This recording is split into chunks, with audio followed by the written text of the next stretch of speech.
Hola a todos y bienvenidos a mi canal de Letras y otras pasiones. Si no me conoces, mi nombre es Consuelo y te invito para que te suscribas y actives la campanita. Hoy es abril 27 del 2025 y vamos por nuestro día 117 de lectura bíblica, así es que alista tus materiales y empecemos.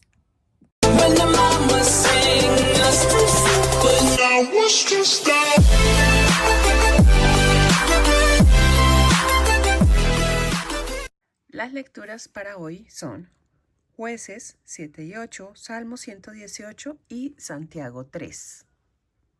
En el nombre del Padre, del Hijo, del Espíritu Santo. Amén. Señor, creo que en las Sagradas Escrituras que voy a leer se contiene tu santa palabra. Haz que la escuche con todo respeto de amor.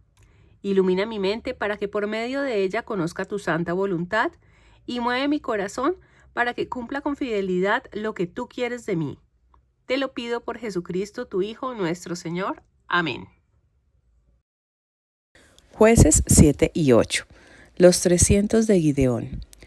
Jerubal, o sea Gideón, se levantó de madrugada con toda su gente y acamparon junto a la fuente de Jarot. El campamento de Madián estaba más al norte, en el valle, al pie de la colina de Moré. El Señor dijo a Gideón: tu gente es demasiado numerosa para que yo les entregue a Madián. Israel podría vanagloriarse ante mí diciendo: mi propia fuerza me ha librado. Por eso, reúne al pueblo y dile: el que tenga miedo y tiemble, que se retire. Gideón los puso a prueba y se retiraron 22,000, quedando solo 10,000. El Señor dijo a Gideón: todavía son demasiados. Llévalas hasta la fuente y allí los seleccionaré. El que yo te diga que vaya contigo, irá, y el que te diga que no vaya contigo, no irá. Gideón llevó sus tropas a la fuente y el Señor le dijo: los que beban el agua lamiéndola como los perros, ponlos a un lado, y los que se arrodillen para beber, ponlos a otro. Los que bebieron el agua lamiéndolo sumaron 300. El resto se arrodilló para beber, llevándose el agua a la boca con la mano. Entonces el Señor dijo a Gideón: con los 300 hombres que han bebido el agua lamiéndola, los libraré a ustedes y pondré a Madián bajo tu poder. Todos los demás que regresen a su casa. Tomaron sus provisiones y sus trompetas y Gideón los mandó a sus casas, quedándose solo con los 300. El campamento de Madián quedaba debajo del suyo en la llanura. Presagio de la victoria. Aquella noche el Señor dijo a Gideón: baja ahora mismo contra el campamento, porque yo te lo entrego. Pero si tienes miedo de ir solo, que te acompañe tu siervo Furá. Escucha lo que dicen. Al oírlo, cobrarás más ánimo y caerás sobre el campamento. Gideón bajó con su siervo Furá hasta las primeras tiendas del campamento. Los madianitas, los almanesitas y los de oriente estaban distribuidos en el valle. Eran numerosos como langostas. Sus camellos eran innumerables como la arena de la playa. Cuando llegó Gideón, un hombre estaba contando un sueño a un compañero suyo. Decía: he tenido un sueño. Veía rodar por el campamento de Madián un pan grande de cebada. Llegó a la tienda, chocó contra ella, la arrolló y la derribó. Su compañero le contestó: eso no es otra cosa que la espada de Gideón, hijo de Joás de Israel. Dios ha puesto bajo su poder a Madián y a todo su campamento. Cuando Gideón escuchó el sueño y su explicación, se postró. Después regresó al campamento de Israel y dijo: prepárense porque el Señor ha puesto el campamento de Madián en poder de ustedes. Estratagema de Gideón. Gideón dividió sus 300 hombres en 3 cuerpos. Les entregó a cada uno una trompeta y un cántaro vacío con una antorcha dentro de él y les dijo: fíjense en mí y hagan lo que me vean hacer. Cuando yo llegue a los límites del campamento, hagan lo que me vean hacer. Yo y todos los que me acompañen tocaremos la trompeta. Entonces toquen ustedes las suyas en torno al campamento y griten: por el Señor y por Gideón. Gideón y los 100 hombres que lo acompañaban llegaron a las primeras tiendas del campamento, cuando los centinelas cambiaban de turno, al comienzo de la vigilia de la medianoche. Apenas acabado el relevo de los centinelas, tocaron las trompetas y rompieron los cántaros que llevaban en la mano. Entonces los 3 cuerpos tocaron las trompetas y rompieron los cántaros con la mano izquierda sostenían las antorchas encendidas y con la derecha las trompetas para tocarlas y gritaron: por el Señor y por Gideón. Cada uno se quedó en su puesto alrededor del campamento. Todo el campamento, como alocado, se puso a correr, a gritar y a huir. Mientras los 300 tocaban las trompetas, el Señor hizo que los madianitas se mataran unos a otros en el campamento y que huyeran a Bet-sitá hacia Sartán, hasta la ribera de Abel-Meholá, frente a Tabat. Persecución. Entonces se reunieron los israelitas de Neftalí, de Aser y de todo Manasés y persiguieron a los madianitas. Gideón envió mensajeros por toda la montaña de Efraín para decirles: bajen al encuentro de Madián y córteles la retirada en los pasos del río Jordán hasta Bet-bará. Todos los efraimitas acudieron a la llamada y ocuparon los pasos del río a lo largo del Jordán hasta Bet-bará. Hicieron prisioneros a los jefes de Madián, Oreb y Zeb y los mataron, a Oreb en la peña de Oreb y a Zeb en la bodega de Zeb. Persiguieron a Madián y llevaron a Gideón al otro lado del Jordán las cabezas de Oreb y Zeb. Los efraimitas se sienten ofendidos. Los de Efraín dijeron a Gideón: ¿qué nos has hecho? ¿Por qué no nos llamaste cuando ibas a combatir contra Madián? Y se enojaron mucho con él. Él les dijo: ¿qué vale mi hazaña comparada con la de ustedes? ¿No vale más la de un solo racimo de Efraín que toda la cosecha de uvas de Abiezer? El Señor entregó en sus manos a los jefes de Madián, Oreb y Zeb. ¿Se puede comparar lo que yo he hecho con lo que han hecho ustedes? Y ante estas palabras se calmó su enojo contra Gideón. Prosigue la persecución en Transjordania. Gideón llegó al río Jordán con sus 300 hombres y lo cruzó. Iban muertos de hambre y de sed. Entonces dijo a los habitantes de Sucot: les ruego que le den unos cuantos panes grandes a mis hombres porque están extenuados y quiero continuar persiguiendo a Seba y a Samlumá, reyes de Madián. Los jefes de Sucot le respondieron: ¿acaso tienes ya en tus manos a Sebaj y a Salmuná para que tengamos que abastecer de pan a tu ejército? Gideón contestó: bien, cuando el Señor me entregue a Sebaj y a Salmuná, desgarraré las carnes de ustedes con espinos y cardos del desierto. Desde allí subió a Penuel y les hizo la misma petición. Los de Penuel le respondieron lo mismo que los de Sucot, y él les contestó de la misma manera: cuando regrese vencedor, derribaré esta torre. Sebaj y Salmuná estaban en Carcor con sus ejércitos, unos 15,000 hombres, todos los que habían quedado del ejército de Oriente. El número de los caídos era de 120,000. Gideón subió por el camino de los nómadas al este de Nobaj y de Jogboa y atacó el campamento cuando menos lo esperaban. Sebaj y Salmuná huyeron, pero Gideón los persiguió, los hizo prisioneros y los derrotó a todo su ejército. Gideón se venga de la gente de Sucot. Cuando Gideón, hijo de Joás, regresaba de la batalla por la cuesta de Jares, apresó a un joven de Sucot, lo interrogó y él le dio por escrito los nombres de los jefes de Sucot y de sus ancianos, que eran 77 en total. Entonces Gideón se dirigió a la gente de Sucot y les dijo: aquí están Sebaj y Salmuná, por cuyo motivo ustedes se han burlado de mí, diciendo: ¿acaso ya tienes en tus manos a Sebaj y a Salmuná, para que tengamos que abastecer de pan a tu ejército hambriento? Después apresó a los ancianos de Sucot y desgarró sus carnes con espinos y cardos del desierto. Derribó la torre de Penuel y mató a los hombres de la ciudad. Después preguntó a Sebaj y a Salmuná: ¿cómo eran los hombres que ustedes mataron en Tabor? Ellos respondieron: eran idénticos a ti, todos se parecían príncipes. Entonces Gideón dijo: eran mis hermanos, hijos de mi madre. Vive el Señor, que si los hubieran dejado con vida, no los mataría a ustedes ahora. Y dijo a Jeter, su primogénito: anda, mátalos. Pero el muchacho no sacó la espada, no se atrevía porque era todavía muy joven. Entonces Sebaj y Salmuná le rogaron: anda, mátanos tú, porque un hombre se mide por su valor. Entonces Gideón fue y mató a Sebaj y a Salmuná, y se quedó con los adornos que llevaban al cuello sus camellos. Fin de la vida de Gideón. Los hombres de Israel pidieron a Gideón: gobierna tú sobre nosotros y luego tu hijo y tu nieto, porque nos has librado del dominio de Madián. Gideón respondió: yo no seré quien los gobierne, ni tampoco lo será mi hijo, porque es el Señor quien los gobierna. Y añadió: quiero pedirles una cosa. Denme cada uno un anillo de los que les ha correspondido como botín.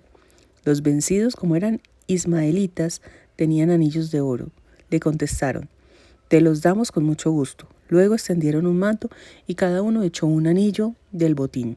El peso de estos anillos ascendió a unos 19 kilos de oro, sin contar los adornos, los aretes y los vestidos de púrpura de los reyes de Madián, ni los collares que colgaban del cuello de sus camellos.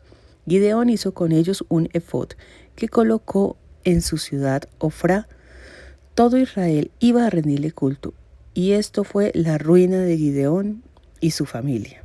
Madián quedó humillado ante los israelitas y no volvió a levantar cabeza.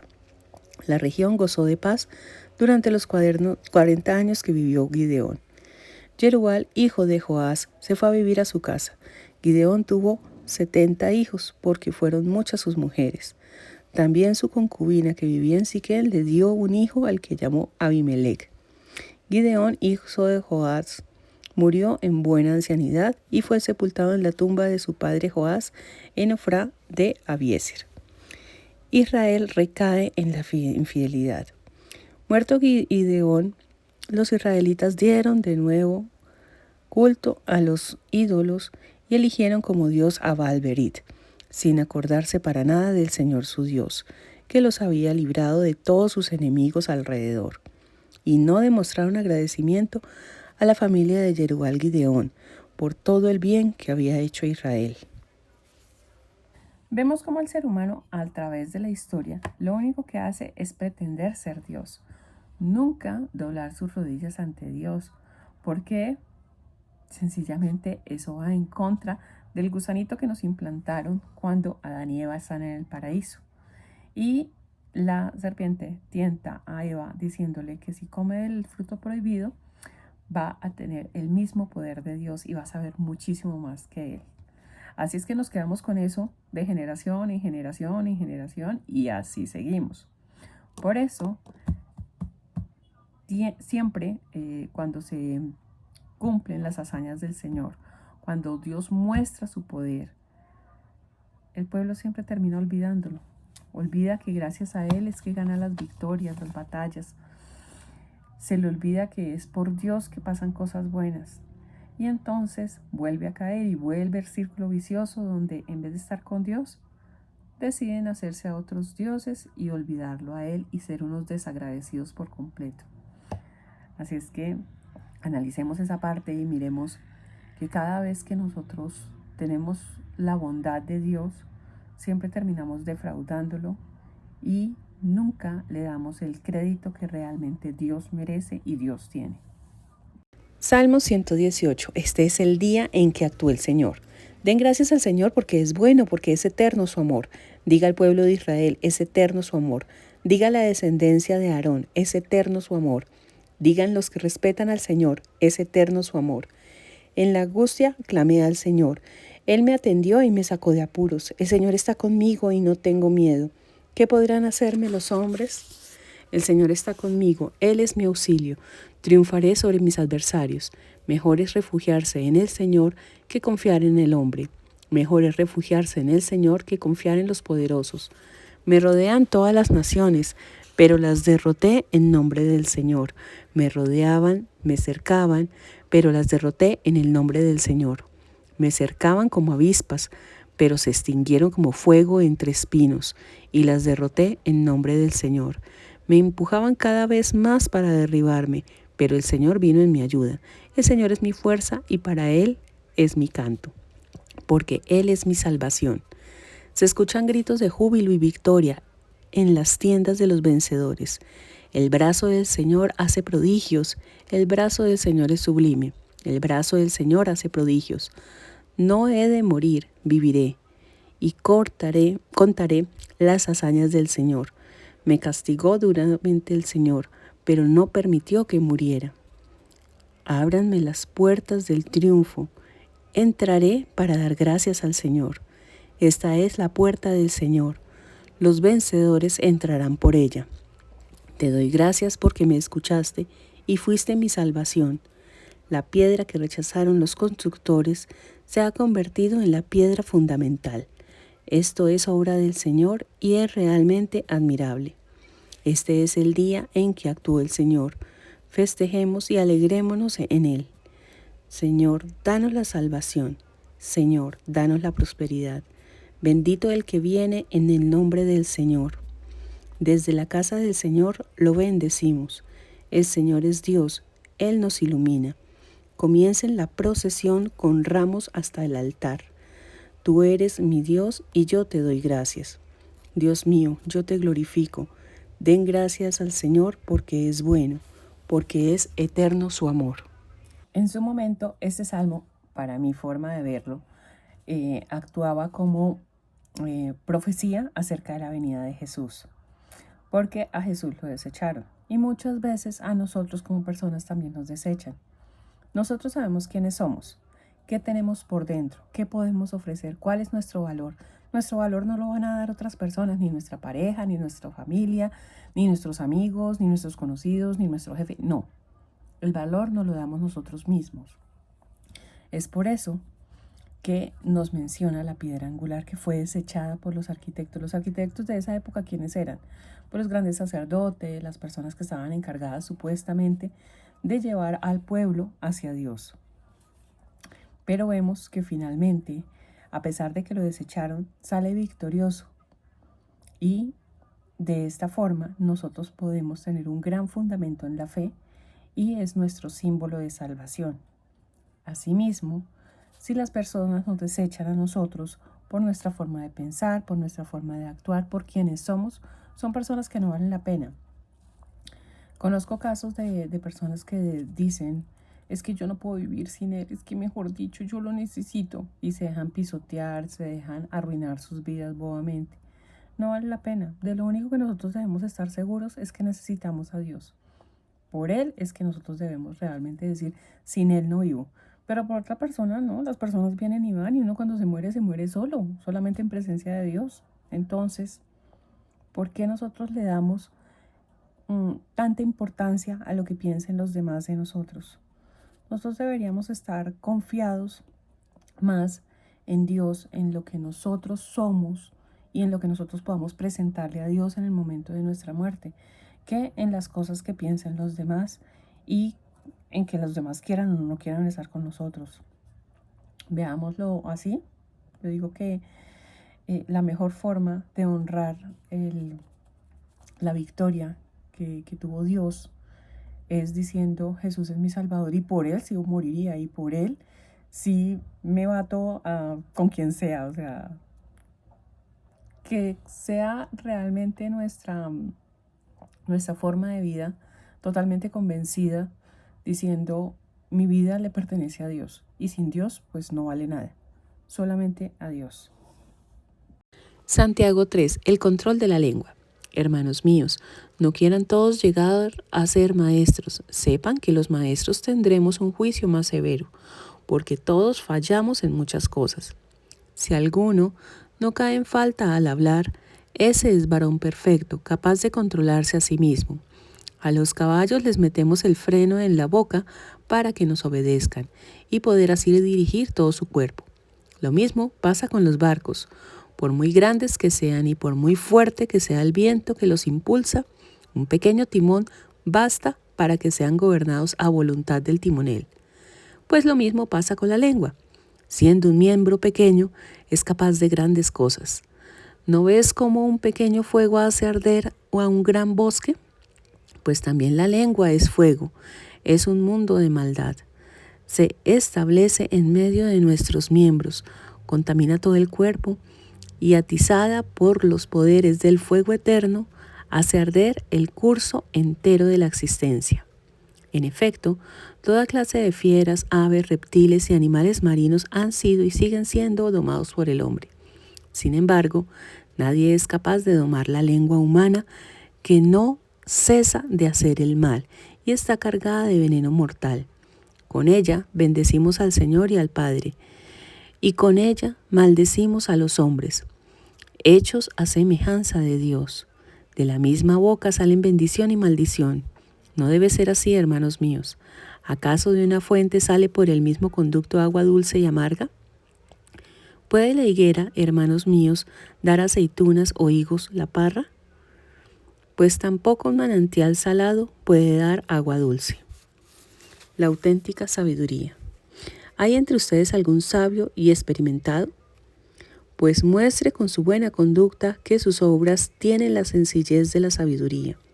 Pero si tienen el corazón cargado de rivalidad y de ambición, ¿por qué se enorgullecen y no dicen la verdad? Semejante sabiduría no procede de arriba, sino que es terrena, sensual, demoníaca. Porque donde hay envidia y ambición, allí reina el desorden y toda clase de maldad. En cambio, la sabiduría que procede de arriba es en primer lugar intachable, pero además es pacífica, tolerante, conciliadora, compasiva, fecunda, imparcial y sincera. En resumen, frutos de la justicia van siendo sembrados en paz para quienes trabajan por la paz. Qué curioso que nos hable acá precisamente de aquellos dirigentes que no son capaces de amarrarse la lengua. Porque precisamente acá en Colombia, tristemente, tenemos uno que cada vez que abre la boca es para acabar con el país. Da lástima que teniendo el poder y habiendo prometido esta vida y la otra, y tanto incauto que le creyó, hoy en día sea la persona que siembre más odio entre todos nosotros, me incluyo, porque obviamente a uno le da muchísima rabia cómo están las cosas, las desigualdades y todos los problemas que estamos teniendo. Y es que la lengua realmente es algo que muchos lo tienen como negocio. Por ejemplo, yo no sé si ustedes han visto, pero hay hasta una persona, creo que está en México si no estoy mal, que trabaja como chismosa. Es decir, inventa enredos y cuentos a la gente y por eso le pagan, por eso gana plata. Tiene que estar uno muy descocado en serio para hacer eso, para hacerle el mal a otro únicamente por ganar plata. Eso no se hace. Hay otro caso también que creo que ya se los comenté hace unos días, varios días.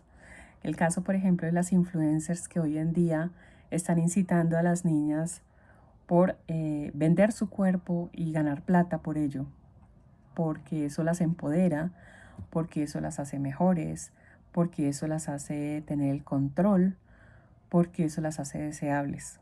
Cuando no es así, lo único que están haciendo es vendiendo humo, porque cuando se estrellan con la vida real les deja las manos vacías. Ninguna persona va a querer estar con ellas, ningún hombre las va a valorar. De pronto para el rato, como dicen por ahí, para la cama, pero el resto, hasta ahí les llega el encanto. Entonces, amarrémonos esa lengua, que si nosotros vamos a decir algo, que sea algo para edificar. Yo, por ejemplo, con este tema de política y de religión, yo siempre digo una cosa, están exactamente en el mismo nivel, porque tanto buenos como malos se ponen en el mismo reglón, se atacan de la misma forma, con cizaña, o sea, en el momento que tú atacas a alguien sin argumento, sino lo atacas con groserías, con chistes flojos, con cosas así, en ese momento pierdes la pelea. Simple. Para mi concepto, la mejor forma de discutir con alguien y de ganar esa discusión es mantenerse siempre en calma, amarrar la lengua ante el ataque y pensar muy bien lo que se va a decir. Argumentos, argumentos, no ataques, argumentos, no sátiras, argumentos, no cosas negativas. El argumento puede muchísimo más. ¿O es que ustedes creen que cuando la pobre María Magdalena estaba ahí tirada en el piso lista para ser apedreada por todo el mundo, que le dijeron, bueno, ya que usted es santo, Jesús, entonces agárrela usted a piedra? Entonces Jesús dijo, que tire la primera piedra el que esté libre de pecado. Nadie la tiró, nadie la lanzó. Es así mismo. Nosotros tenemos un rabo de paja de aquí a la luna. Entonces, ¿para qué juzgamos a los demás y para qué atacamos de forma que no es correcta a los demás? Eso no se hace. Nosotros debemos argumentar. ¿Cómo se argumenta?